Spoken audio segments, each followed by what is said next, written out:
పార్లమెంటులో ప్రతిపక్ష పార్టీల ఎంపీలను సస్పెండ్ చేయడాన్ని నిరసిస్తూ ప్రజాస్వామ్యాన్ని కాపాడాలంటూ మహబూబ్ నగర్ లో కాంగ్రెస్ పార్టీ నాయకులు కార్యకర్తలు పెద్ద ఎత్తున నిరసన దీక్షలు చేపట్టారు.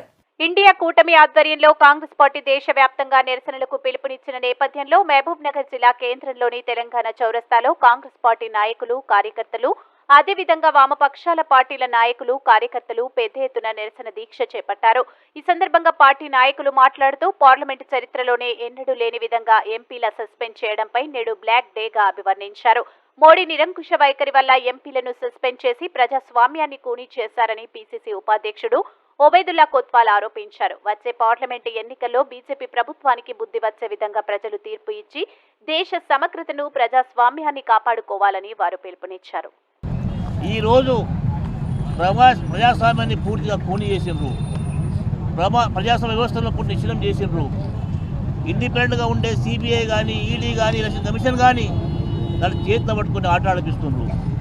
ఈ అన్నింటినీ చూసి గత 10 ఏళ్ల నుంచి కాంగ్రెస్ పార్టీ మిత్రపక్షాలు చాలాసార్లు ఉద్యమించాయి, చాలాసార్లు గొంతు కలిపాయి, రోడ్లు ఎక్కిండ్రు, ధర్నాలు తీసిండ్రు, దీక్షలు చేసిండ్రు, బంద్ కాలిచ్చిండ్రు. చివరగా రాహుల్ గాంధీ గారు ఇవన్నీ అయితలేవు కాబట్టి భారత్ జోడో యాత్ర తీసుకొని ఈ దేశ సమగ్రతను చాటే కార్యక్రమం చేసిండ్రు. ఇవన్నీ పక్కన పెట్టేసి భారతదేశ అస్తిత్వాన్నే మంట కలిపే కార్యక్రమం తీసుకొని ఈరోజు వాళ్ళు ఏకంగా 146 మందిని బయటకు పంపించి చట్టాలు పనిచేసిండ్రు. నేను ఈ వేదిక నుంచి భారతదేశ సమాజానికి, ప్రధానంగా తెలంగాణ సమాజానికి విజ్ఞప్తి చేస్తున్నా. ఏ రకంగా అయితే గతంలో నిరంకుశ పాలనకు వ్యతిరేకంగా ఈ మధ్యకాలంలో ఓట్లేసి ప్రభుత్వం ఇచ్చిండ్రో అదేవిధంగా ఇప్పుడు సమాసనమైంది. వచ్చే పార్లమెంట్ ఎన్నికల్లో ప్రజాస్వామ్యంతో ఐక్యం కావాల్సిన అవసరం ఉంది. సిద్ధాంతాలు పక్కన పెట్టి కేవలం ఈ భారతదేశాన్ని కాపాడుకోవాల్సిన అవసరం ఉంది. ఈ భారతదేశ సమైక్యతను కాపాడాల్సిన అవసరం ఉంది. ఈ చట్టాలను కాపాడాల్సిన అవసరం ఉంది. అన్నిటికీ మించి ఈరోజు మన రాజ్యాంగాన్ని కాపాడాల్సిన అవసరం ఉంది. ఈ దుర్మార్గులు సభ్యులను బయటకు పంపించి రాజ్యాంగాన్ని కూడా మార్చే ప్రమాదం ఉందని చెప్పి తెలియజేసుకుంటూ ఈ ధర్నా ద్వారా ఓ కాంగ్రెస్ పార్టీ కర్తగా, కార్యకర్తగా, ఓ కాంగ్రెస్ పార్టీ వాదగా, భారతదేశ పౌరునిగా, ప్రజాస్వామ్యవాదిగా విజ్ఞప్తి చేస్తున్నా. సమాజం మొత్తం సమైక్యమే అవసరం ఉంది. ఈ మతశక్త పార్టీ అయిన బీజేపీని పాల్గొనాల్సిన అవసరం ఉంది.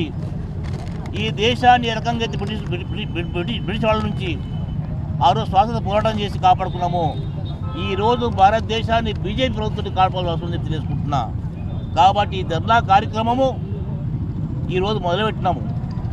ఈరోజు ధర్నా, రేపు ఇంకోటి తప్పకుండా తెలంగాణ జాతికి, తన సమాజానికి పోరాట పటిమ ఉంది. హక్కుల సాధన కొరకు, ప్రజల ఆకాంక్ష నెరవేర్చిన కొరకు, ప్రజలు కాపాడడం కొరకు అంతకుముందు చేతిలో పుట్టిన లాఠీలు ఉన్నాయి, గన్లు ఉన్నాయి, ఇంకోటి ఉన్నాయి. కానీ కాంగ్రెస్ పార్టీ సౌమ్యవాద పార్టీ, కాంగ్రెస్ పార్టీ ప్రజాస్వామ్యవాద పార్టీ, కాంగ్రెస్ పార్టీ లౌకిక పార్టీ. కాంగ్రెస్ పార్టీకి దేశమే గొప్ప. దేశ రక్షణ కొరకు తెలంగాణ సమాజం మొత్తం కూడా ఏ రకంగా అయితే మన సమాజం ఒకే టీఆర్ఎస్ ప్రభుత్వాన్ని కూలగొట్టడమో తప్పకుండా రేపు జరగబోయే పార్లమెంట్ ఎలక్షన్లో ఓడగొడతామని తెలుసుకుంటూ తెలుసుకున్నాను. జై హింద్, జై కాంగ్రెస్, జై సోనియా. ఈరోజు ఇండియా కూటమి ఆధ్వర్యంలో దేశవ్యాప్తంగా చేపడుతున్న నిరసన కార్యక్రమంలో భాగంగానే ఈరోజు మహబూబ్నగర్ తెలంగాణ చౌరస్తాలో చేపడతా ఉన్నాం. ఇట్టి కార్యక్రమానికి కాంగ్రెస్ అగ్రనాయకులు, అదేవిధంగా సిపిఐ, సిపిఎం నాయకులు మీరందరికీ భారత కమ్యూనిస్ట్ పార్టీ మహబూబ్నగర్ జిల్లా సమితి నుంచి హృదయపూర్వకంగా అభినందనలు తెలియజేస్తా ఉన్నాను. అదేవిధంగా మీడియా మిత్రులకు కూడా అభినందనలు తెలియజేస్తా ఉన్నాను. ఇవాళ బీజేపీ ప్రభుత్వం దేశంలోనే కూని చేస్తూ ఉంది. ఒక ప్రజాస్వామ్య వ్యవస్థలో ప్రజల కొరకు ఎన్నుకబడినటువంటి ఒక ప్రజాప్రతినిధులను పార్లమెంట్లో ప్రశ్నించకుండా గొంతు నొక్కడం అనేది నిజంగా ఇది బీజేపీకి చీకటి రోజులని తెలియజేస్తా ఉన్నాం. ముఖ్యంగా భారత కమ్యూనిస్ట్ పార్టీగా మేము ఒకటే చెప్పదలిచాం, బీజేపీ ప్రభుత్వానికి హెచ్చరిక చేస్తూ ఉన్నాం. ఏ విధంగా అయితే తెలంగాణ రాష్ట్రంలోని బీఆర్ఎస్ ప్రభుత్వం ఏ విధంగా పతనమైందో దేశంలో కూడా బీజేపీ ప్రభుత్వాన్ని పతనం చేయడానికి ఇండియా కూటమిగా మేమందరం ఐక్యమై పోరాటాలు చేస్తామని తెలియజేస్తా ఉన్నాను.